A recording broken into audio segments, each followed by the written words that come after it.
Siempre lo digo, que nuestro Dios es un Dios que se esmera con ser bueno, extremadamente. Es una bendición poder estar todos los domingos.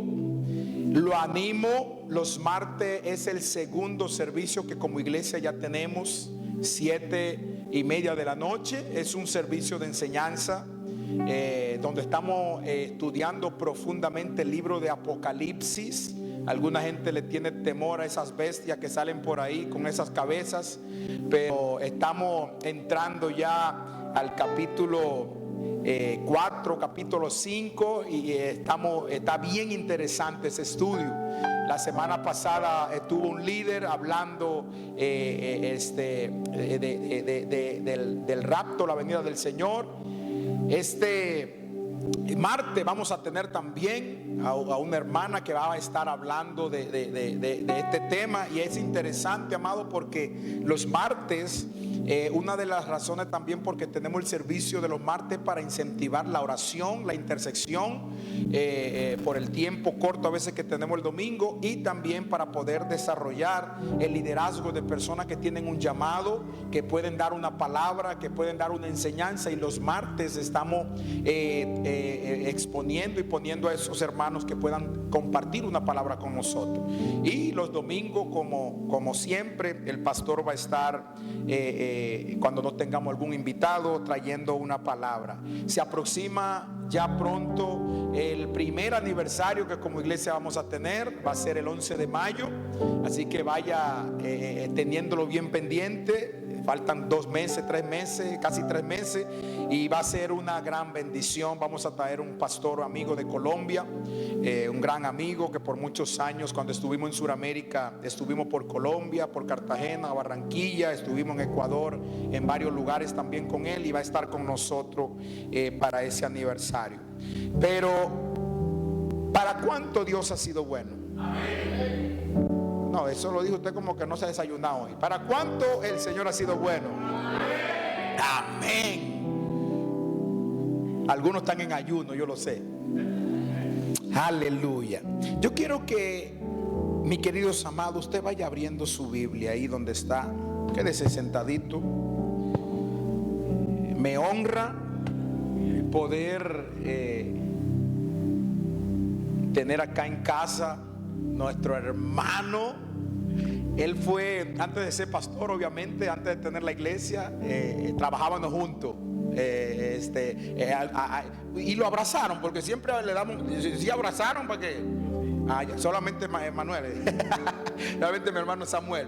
Pero qué bendición, hermano, que estés aquí. Esta es tu casa, bienvenido. Él y yo trabajábamos juntos en la empresa donde estuvimos hace ya como unos 2 años atrás, ¿no?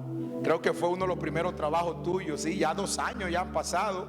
Y en ese lugar donde entramos juntitos, casi paralelamente entramos en ese tiempo, ahí lo conocí. Siempre llevé con... Qué bendición que estás aquí unido. Yo le voy a hacer una pregunta, amado. ¿Alguna vez usted se ha sentido como que la vida lo ha hecho esperar demasiado? Como que las promesas de Dios parecen estar tan lejos, ¿no?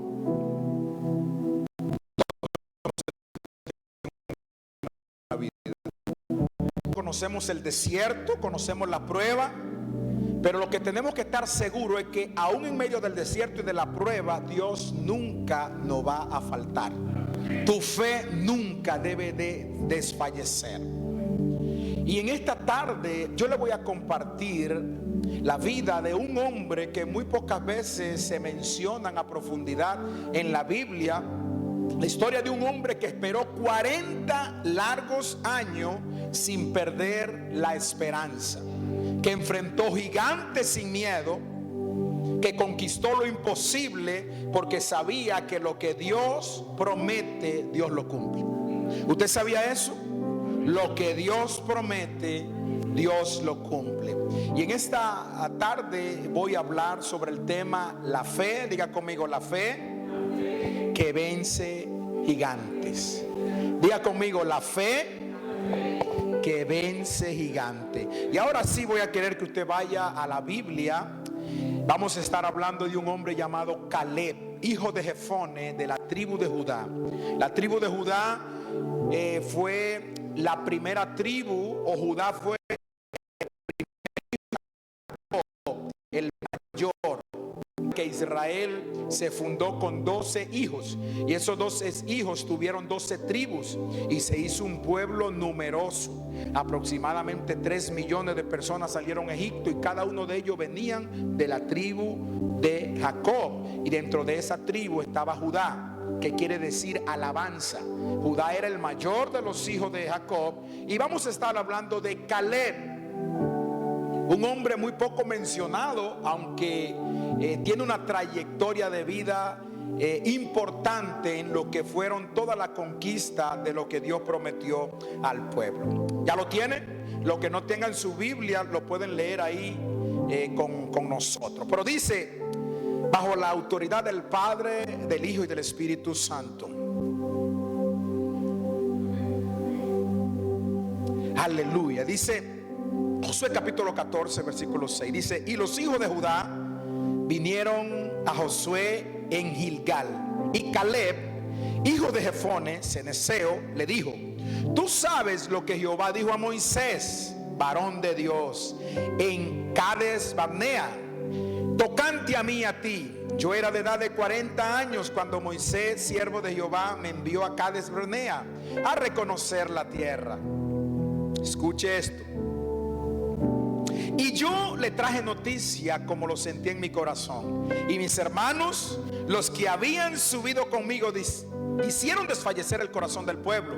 Pero yo cumplí, dice Caleb, siguiendo a Jehová mi Dios. Entonces Moisés juró diciendo: ciertamente la tierra que oyó tus pies, que pisó tus pies, será para ti y para tus hijos en herencia perpetua, por cuanto cumpliste siguiendo a Jehová mi Dios. Ahora bien, Jehová me ha hecho vivir como él dijo estos 45 años. Póngale cuidado, como dicen los colombianos. Desde el tiempo que Jehová habló estas cosas, cuando soy de edad de 85 años. ¿Habían pasado cuántos años? 45 años habían pasado. Y este hombre se mantenía soñando sobre una promesa.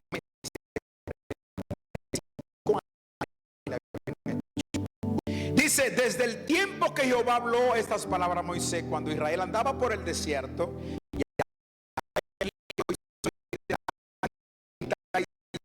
tiempo un anciano. Y oiga lo que dice el versículo 11: todavía estoy tan fuerte. Aleluya. Caleb me recuerda a mi hermana Imeri. No es que Imeri tiene 85 años. No, sino es que todavía está fuerte. A veces está como una niña de 15 o de 20 años adorando a su Dios.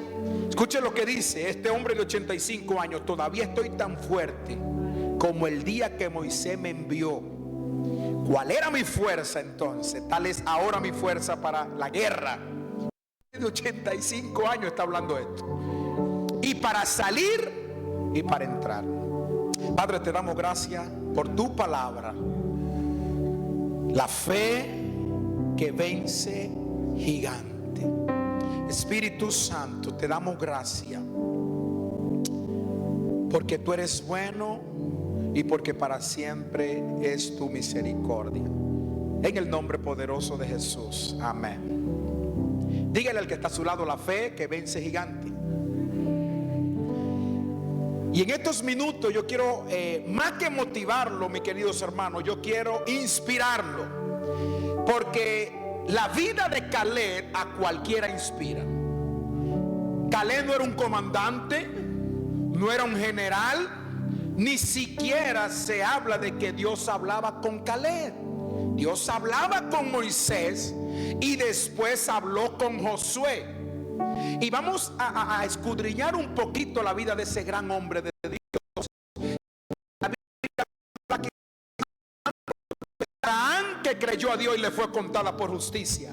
Hablamos de un Moisés que abrió el mar rojo en dos. Hablamos de Isaac que cavó huecos en el desierto, pozo, y Dios lo llenó de agua. hablamos de grandes hombres de Dios, de Gedeón, hablamos de Sansón, de David, pero ¿qué de Caleb? Casi poco se predica de Caleb. Y el Espíritu Santo durante la semana me ponía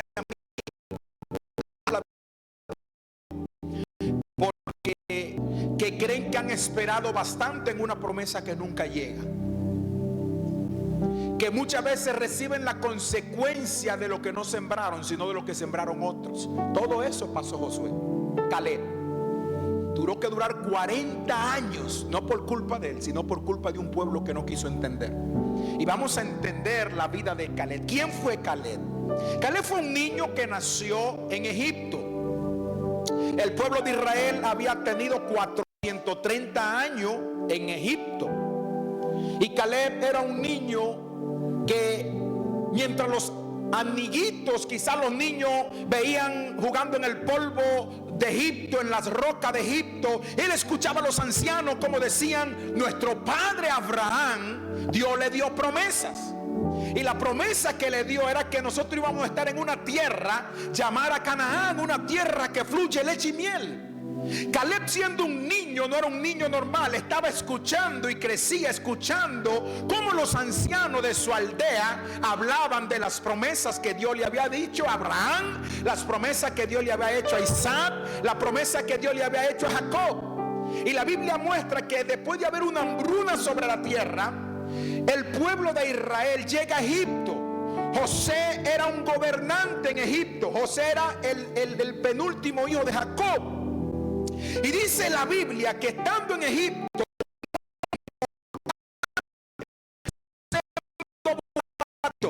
pasaron 400 años, entonces murió José. Entonces se levantaron faraones que no conocieron a Dios y no conocieron a José. Entonces comenzaron a esclavizar al pueblo que tenía promesas. Y en medio de ese cautiverio nace Caleb. Nació en cautiverio en él. Es una diferencia muy grande, porque una cosa es que tú estés en una situación y otra cosa es que la situación esté dentro de ti. Y al pasar los años, Caleb escuchaba aún los ancianos quizá desfallecer en las promesas que Dios le había hecho a sus antepasados. Pero Caleb seguía ferviente. Y un día, diga conmigo, un día pasó algo tremendo. Había un hombre que había desaparecido del palacio. 40 años había estado lejos. Este hombre se llamó Moisés. 40 años después, él llega con una palabra. Llega con una palabra al pueblo egipcio y al faraón. Y esa palabra fue: deja ir a mi pueblo. Deja ir a mi pueblo. Quizá esa palabra no tenía mucha teología en la boca de Moisés. Por eso dice: entonces dijo el Señor a Moisés: levántate, Éxodo 9:13, levántate muy de mañana y ponte delante de Faraón y dile: así dice el Señor, el Dios de los hebreos, deja ir a mi pueblo para que me sirva. Quizá esta palabra no tenía mucho griego, mucho arameo, no tenía mucha profundidad, pero venía con la autoridad del mandato de ¿quién?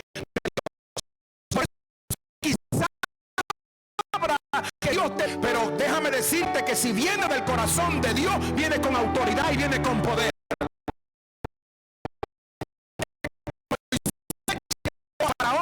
Deja ir a mi pueblo. Los ancianos comenzaron a decir: ¿quién es este hombre que llega con tanta imponencia y entra hasta el faraón y dice: un hombre había sido un príncipe creado bajo toda la costumbre egipcia, había estado 40 años en el desierto, Dios se le aparece en el desierto, él regresa a Egipto con esta palabra: deja ir a mi pueblo. En las noches yo me imagino que la mayoría de los ancianos decían: ¿quién es este? ¿Será el hombre que Dios ha traído? ¿Será un impostor? En el corazón de Caleb estaba la seguridad que Moisés era el libertador que Dios había prometido para sacar al pueblo de esos 400 años de esclavitud. Deja ir a mi pueblo. Diga conmigo, deja ir a mi pueblo. Y me emociona esto porque cuando Moisés llega la primera vez, llega con una súplica donde el faraón: deja ir a mi pueblo. El faraón no le hizo caso. Usted conoce la historia, hasta en muñequito, en caricatura lo hemos visto. Después Moisés llega de nuevo con la misma palabra y le dice: ya no es una petición. El Dios que yo sirvo te manda a decir: deja ir a mi pueblo, si no vendrán consecuencias sobre Egipcio. Caleb estaba escuchando. Los ancianos murmuraban. Algunos creían, otros no creían, pero en el corazón de Caleb había un fuego ardiente, porque él decía: ha llegado el tiempo y el día, porque aunque él había nacido en cautiverio, él nunca desarrolló una mente de cautivo. Tú y yo, donde nacemos o morimos. Tú y yo no decidimos a nuestros padres. Aleluya. Y en medio de todo ese tiempo, mis queridos hermanos, es tan interesante, me ponía yo a reflexionar. Caleb estuvo escuchando a ese hombre extraño que 40 años después había llegado a Egipto. Y cuando le dice esto, en el corazón de Caleb comenzó a encenderse una llama, un deseo ardiente de decir: ¿será este el tiempo del cual Dios había prometido a Abraham, a Isaac y a Jacob? ¿Será este es el tiempo donde ya nosotros vamos a ser libres? 430 años pisando la arena árida de Egipto, cargando las piedras pesadas como cautivos y como esclavos, construyendo las grandes edificaciones de ¿será este el Señor, el hombre que Dios ha diseñado para que nos liberte? En lo más profundo de Caleb yo sé que había algo. Y cuando Moisés le dice: si no deja ir a mi pueblo,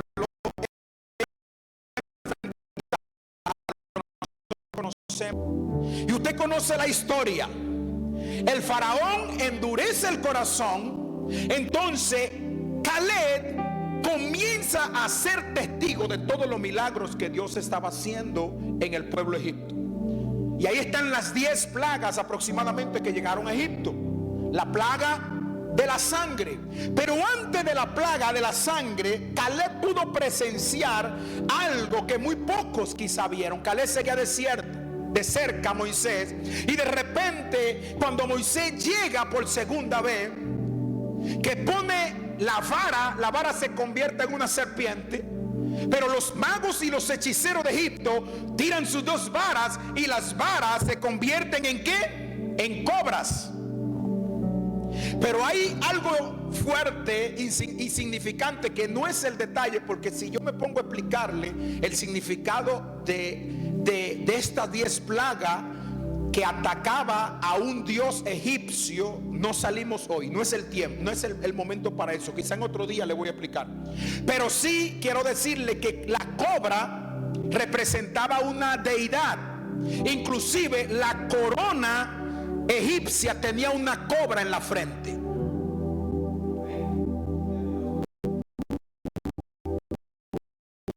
¿Qué deidad? Era uno de los guardianes de los faraones de Egipto, y la corona real mostraba esto. Era una representación de uno de los dioses de Egipto llamado Termutis. El primer milagro que los egipcios presencian es que cuando los magos tiran la vara, se convierte en cobra, pero la serpiente de Moisés se come y se traga la cobra. Yo no sé si usted está entendiendo esto. Nosotros a veces lo leemos y creemos como que no, para los judíos, para los egipcios eso era algo tremendo. Estaba diciendo: estoy acabando con tu Dios. Y cada una de las 10 plagas representaban un dios. Cuando se convierte el agua en sangre, no era un dios, habían 5 dioses que controlaban la fertilidad del río Nilo. Y cuando se convierte el agua en sangre, los egipcios lo que comienzan a decir: están matando a nuestros dioses del río Nilo. Y así cada una de las plagas, amado. Por eso es que Caleb comenzó a presenciar cada uno de estos milagros. La plaga del río convertido en sangre, el río Nilo. La plaga de ranas, que representaba una deidad de ellos. La plaga de los piojos, que devastaron todos los campos, la siembra, la agricultura. La plaga de las moscas, la plaga del ganado. Cada uno de los dioses de Egipto estaban representados por uno de estos animales caninos. Tenían cuerpo de hombre, pero las cabezas siempre era una. Y cuando manda Jehová, después le voy a dar un estudio acerca de esto, y comienza a morir todo el ganado, él le estaba diciendo: todos tus dioses lo estoy matando. Entonces esto era un presagio demasiado terrible. La gente cree y lee las 10 plagas de Egipto como wow. No era una venganza solamente de Dios. No era la ira de Dios. Era que Dios le estaba demostrando al imperio egipcio que él estaba por encima de todos los dioses de ellos. Y Caleb, amados hermanos, Caleb había visto todas estas maravillas que Dios había hecho.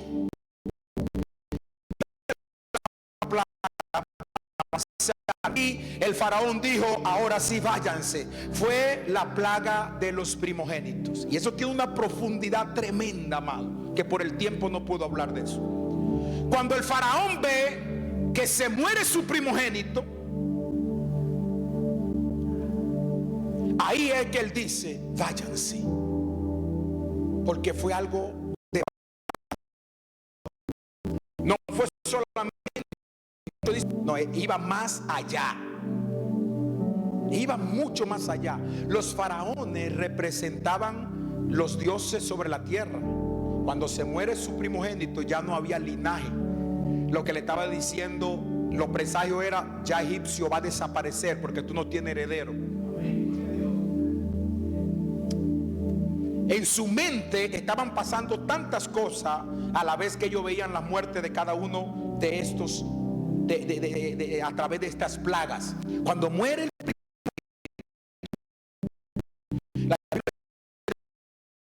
comenzaron a salir, mis queridos hermanos. Aproximadamente, mis queridos hermanos, salieron, la Biblia dice en número que salieron 600,000, escuche bien, hombres valientes de guerra. No 600,000 personas, 600,000 hombres fuertes preparados para la obra, para la guerra. Aproximadamente cuando un joven cumplía 20 años ya estaba apto para la guerra. Y la Biblia en número dice que salieron 600,000 hombres, sin contar niños y otra multitud. Aproximadamente salieron 3 millones de personas de Egipto. Eso, con los niños y toda la otra multitud. Entonces, porque cuando el pueblo faraón se arrepiente, y Dios puso eso en el corazón, porque él quería dar una lección al pueblo egipcio y al mundo egipcio antiguo. 430 años de esclavitud. Dios quería dar una lección. Endurece el corazón. Ahora, entre la espada, no hay la pared, y el mar rojo, pero una pared. Y habían visto y escuchado que el faraón venía con todo el ejército. Yo quiero que usted entienda esto. En el mundo antiguo, el imperio egipcio controlaba el mundo. El faraón que existía en ese tiempo, no hubo reino que se levantara contra él. Él lo vencía todo. Los hititas, los persas, los medas, los griegos.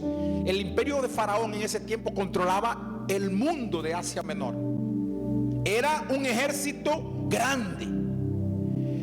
Para poder capturar a 3 millones de personas, el ejército tenía que ser grande. Ahora, en el corazón de faraón no estaba,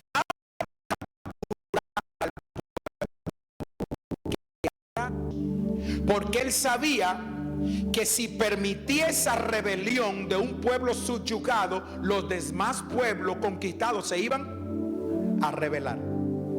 Entonces él quería destruir al pueblo. Entonces Faraón viene con todos sus ejércitos. Yo quiero que usted se entre en la película. El pueblo de Israel está entre la espada y el mar Rojo.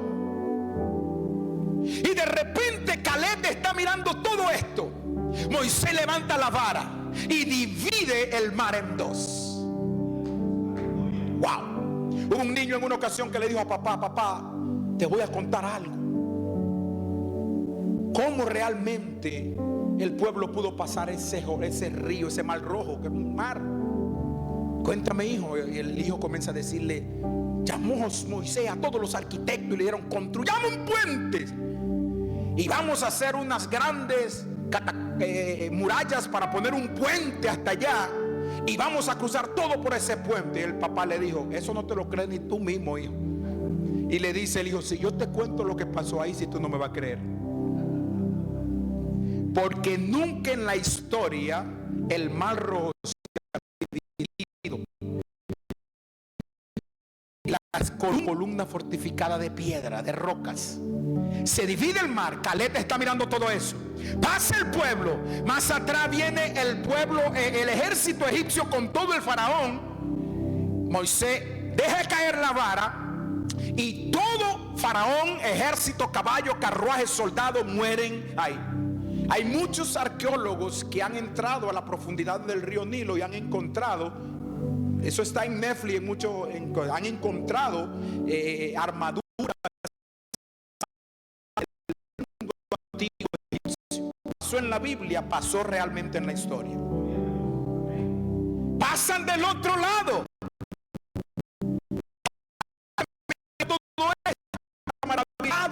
Primera vez que el pueblo en más de 430 años había estado caminando como hombres y mujeres libres. La sensación, ya no servían, ya no le daban con el látigo egipcio en las espaldas que la tenían marcadas. Caleb comenzó a vivir todo eso, y después de semanas de caminar en el desierto pasó algo importante, y es lo que conoce cuando Dios comienza a revelársele al pueblo, a darle la ley y el pacto que Dios va a hacer con el pueblo. Caleb estuvo viendo todo eso, mis queridos hermanos. Y el versículo 18 de Éxodo 19 dice, usted lo sigue ahí en la pantalla: todo el monte Sinaí humeaba, porque Jehová había descendido sobre él en fuego, en humo, subía como humo de horno, y todo el monte se estremecía en gran manera. El sonido de la bocina iba aumentando en extremo. Moisés hablaba y Dios le respondía con voz tronante. Y descendió Jehová sobre el monte Sinaí, sobre la cumbre del monte, y llamó Jehová a Moisés a la cumbre del monte, y Moisés subió. Y Jehová dijo a Moisés: desciende, ordena al pueblo que no traspase los límites para ver a Jehová, porque caerá la multitud de ellos, y también que se santifiquen los sacerdotes que se acercan a Jehová, para que Jehová no haga en ellos estrago. Moisés dijo a Jehová: el pueblo no podrá subir al monte Sinaí, porque tú nos has mandado diciendo: señala límite al monte y santifícalo. Y Jehová le dijo: ve, desciende, y subirás tú, Aarón contigo, mas los sacerdotes y el pueblo no traspasen el límite para subir a Jehová, no sea que haga. Y le dijo, que parece de película, hermano, porque nunca Jehová se le había aparecido al pueblo. Dios se le había aparecido a Moisés, y de repente Dios le dice a Moisés: saca al pueblo al desierto. Llegan a un monte llamado el monte Sinaí, y cuando llegan a ese monte, Dios le dice a Moisés: prepara al pueblo, santifica al pueblo, porque yo voy a descender y voy a hablar con ellos. Va a haber un pacto, van a escuchar mi voz. Y dice que cuando Jehová se posiciona en el monte Sinaí, el monte se estremecía, humeaba, porque Jehová estaba, la presencia de Dios estaba ahí. Y de repente, mire, ni un mosquito pasaba en ese monte, ni una mosca, ningún insecto pasaba en ese monte. Y cuando el pueblo de Dios vio a Jehová, la voz tronante, en los relámpagos, dijeron: Moisés, no hable Jehová con nosotros, mas tú habla, porque vamos a morir. Amado, cuando nosotros nos encontramos en la presencia de Dios, toda la capacidad de santidad que nosotros tenemos ¿Sabe que una de las evidencias que hace la presencia de Dios es que revela el pecado que hay en nosotros y nosotros nos acercamos más a Dios? No con remordimiento, sino con arrepentimiento. La presencia de Dios, mire, cuando una persona a veces está como erguida, orgullosa, que no reconoce nada, que todo el mundo está mal y yo estoy bien, que mire, eso es una cosa terrible, porque es una de las evidencias de que Dios no está ahí. El orgullo, la arrogancia de Dios. Este pueblo evidencia lo que nosotros somos, y Dios no le dijo que ellos estaban mal, pero ellos reconocieron que no estaban bien y dijeron: no hable Jehová con nosotros, porque si escuchamos directamente vamos a quedar fritos.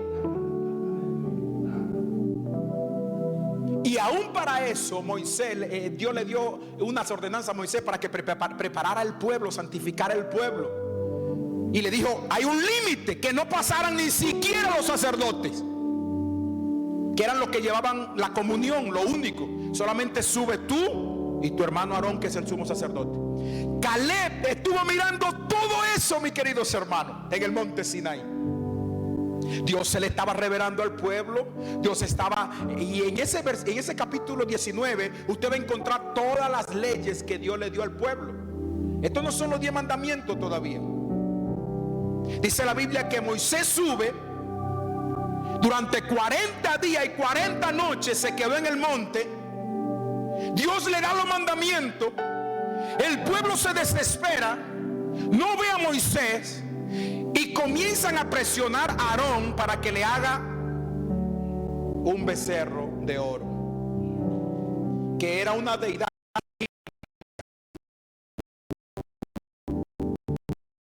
más terrible que muestra el pueblo después que salió de Egipto.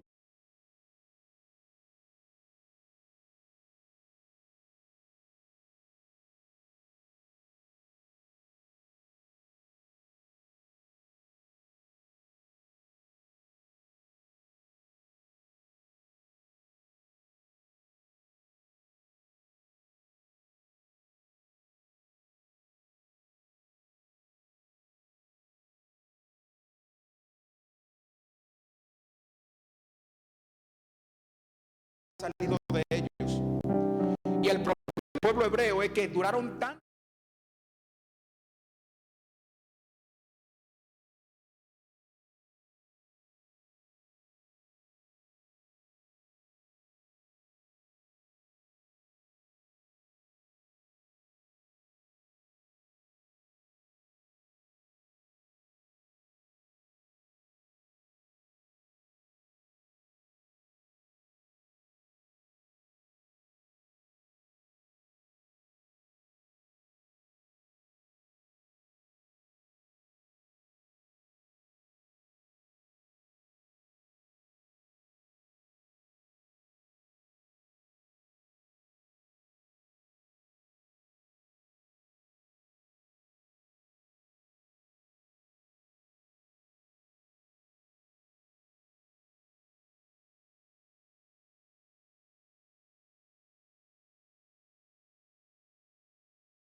Y oiga la palabra que está diciendo.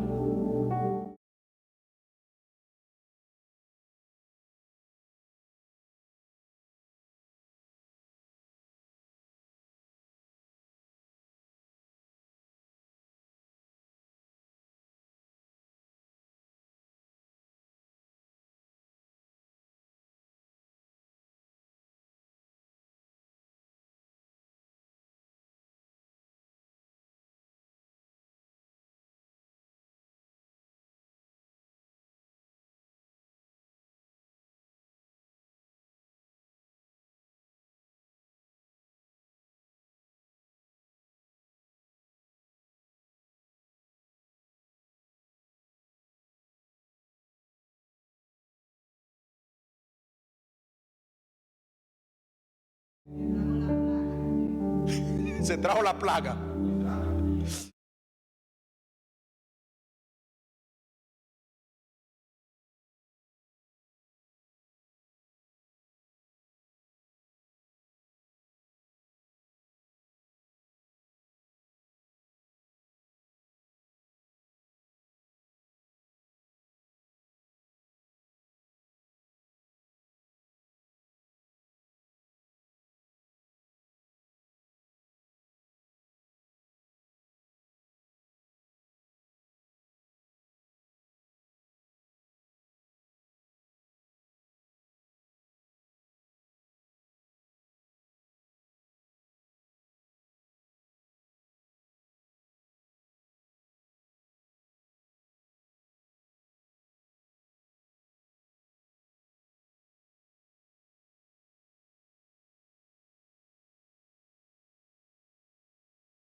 más de 3 millones de personas.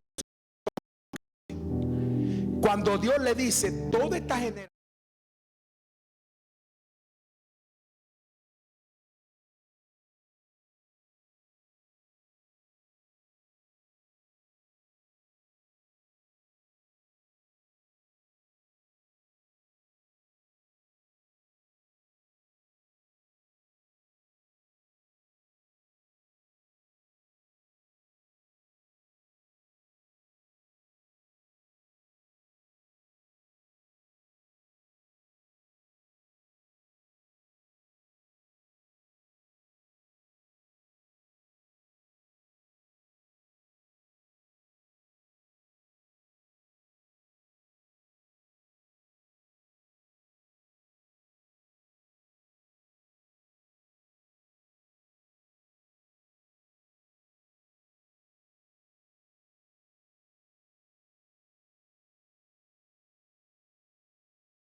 no tenía la culpa, pagando la consecuencia de los rebeldes, porque a él le tocó durar también 40 años.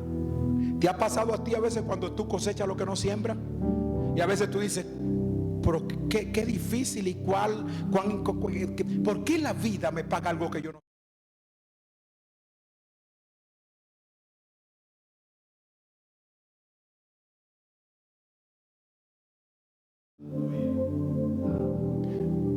El pueblo rezongón, quejumbroso, se quejaba mientras más pasaba el tiempo.